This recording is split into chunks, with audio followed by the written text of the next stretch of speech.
Al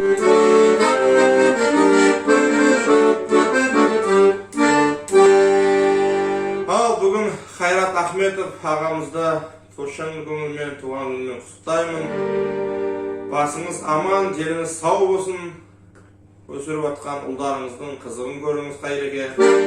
Осы бір өлең жолдарын өзіңізге жолдаймын.